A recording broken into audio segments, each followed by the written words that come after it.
आज के दौर में नेता शब्द सुनते ही आपके दिमाग में क्या छवि बनती है? सफेद फॉर्च्यूनर का काफिला, सायरन की गूंज, 10-20 बॉडीगार्ड्स और चेहरे पर सत्ता का वो गुरूर जो कहता है कि हमसे बड़ा कोई नहीं, एम ब्रह्मास्मि।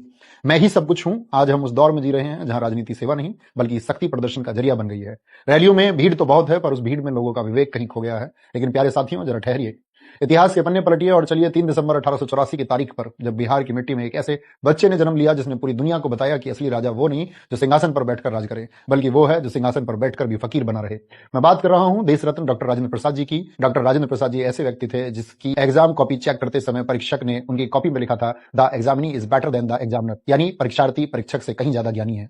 डॉक्टर राजेंद्र प्रसाद जी इतने मेधावी और टैलेंटेड थे कि उन्होंने कलकत्ता यूनिवर्सिटी के एंट्रेंस एग्जाम में टॉप किया था, जिसके लिए उन्हें उस जमाने में 30 रुपए प्रति माह की स्कॉलरशिप मिलती थी।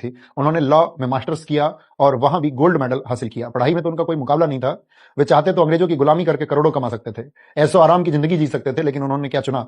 लाठियां खाना, जेल जाना, किसानों के हक के लिए लड़ना और चंपारण की धूल फाकना। और सबसे बड़ी बात जो आज के नेताओं को कांटों की तरह चुभेगी कि जब राजेंद्र प्रसाद जी राष्ट्रपति बने तो उनका वेतन तय हुआ 10,000 रुपए प्रति माह। उस जमाने में यह बहुत बड़ी रकम थी, लेकिन इस संत राष्ट्रपति ने क्या कहा जानते हैं? उन्होंने कहा, मेरी जरूरत इतनी नहीं है कि मुझे इतना पैसा चाहिए। उन्होंने अपनी मर्जी से केवल वेतन का 50% यानी कि 5,000 रुपए प्रति माह लिया और अपना कार्यकाल खत्म होते होते सिर्फ 2500 यानी कि 25% वेतन लिया। और साथियों, वो सिर्फ सादगी की मूर्त नहीं थे बल्कि एक मजबूत रीढ़ वाले राष्ट्रपति भी थे। राजेंद्र प्रसाद जी ने कई बार सरकार से अलग हटकर फैसले लिए, चाहे वो सोमनाथ मंदिर के पुनर्निर्माण और उद्घाटन पर जाने का फैसला हो या फिर हिंदू कोड बिल पर अपनी बेबाक राय रखना हो। उन्होंने हमेशा यह साबित किया कि राष्ट्रपति संविधान का रक्षक होता है, सरकार का सेवक नहीं।